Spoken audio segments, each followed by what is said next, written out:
with Diane Sawyer. Good evening. As we begin, there is a surprising turn of events on the campaign trail. Presidential candidate Mitt Romney accused of bullying a very vulnerable fellow student when he was in high school. 5 of Romney's former classmates have come forward to tell the same story, accusations creating a firestorm as Romney is forced to respond. And David Muir, who covers the Romney campaign, has been tracking this story all day. Fast-moving, David. Very fast-moving, Diane. It comes just 24 hours, of course, after President Obama said he now supports gay marriage. So a lot of questions about the timing of this story. First reported in the Washington Post this morning. But when you read the details, these are grown men, a lawyer, a dentist, a former principal, who all went to school with Mitt Romney and remember more than just a prank. One of them telling us tonight this was supreme bullying. Mitt Romney today said he does not remember the incident. Tonight, one of Mitt Romney's former high school classmates at the prestigious Cranbrook School in Michigan tells ABC News the incident was supreme bullying and that the teenage boys, himself included, acted like a pack of dogs. That classmate, Philip Maxwell, now a lawyer, offered more on a scene first reported today by the Washington Post, telling ABC News that Mitt Romney was part of a group of students who targeted a boy, another student who most thought was gay and who had dyed his long hair blonde with peroxide. Maxwell told us late today it's a haunting memory. I think it was for everybody that spoke up about it, because when you see somebody who is simply different taken down that way and is terrified, and you see that look in their eye, you never forget it. Maxwell says he and Romney were among the boys who held the student down. I had an arm and leg. He was pinned down by the state champion wrestler, the captain of the football team. This was bullying supreme. Maxwell says Romney was holding the scissors. I saw with my own eyes. It was a hack job, clumps of hair taken off.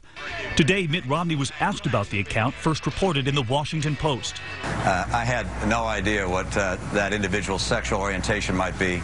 Going back to the 1960s, that wasn't something that we all discussed. I don't recall the incident myself, but I've seen the reports and not going to argue with that. There's no question but that I did some stupid things when I was in high school.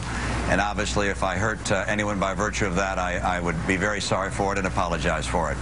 And while Romney says he does not remember the incident, the campaign, even Ann Romney, has often celebrated Romney's joking nature. This is the boy that I knew. Yeah. I still look at him as the boy that I met in high school when he was playing all the jokes. Meantime, tonight, another Romney classmate, Greg Dirth, came to Romney's defense today, saying he did not witness the event, but had a vague recollection of it. It's kind of like when somebody comes to a pool party and you threaten to throw them in and maybe somebody actually does. My suspicion is that they jokingly said, hey, let's go cut his hair, and went down the hall and you know, you hold the scissors close to his ear and you make a lot of snipping sounds, and you know, you may traumatize the guy a little or scare the guy a little, but no harm, no foul.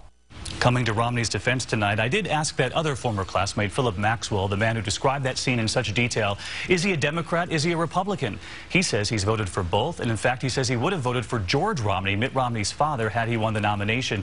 He said he still considers Mitt Romney an old friend, but says this was a scene that Maxwell himself says he has struggled with for years. I've got to tell you, Diane, I talked with political strategists today who said voters often carry what happened to them in high school very close to the vest as they go through life. But another viewer emailed me just before we came on tonight saying, I don't care what Romney did back in the 60s. Well, that's the question. We don't usually hear about high school in a presidential campaign. Is the timing of this just too suspicious? I think a lot of people will ask that question given what we heard from the White House just yesterday, but these are grown men who described the scene in very similar detail. All right, David Muir reporting in, as we said, fast-moving story, and of course a very different kind of day for President Obama.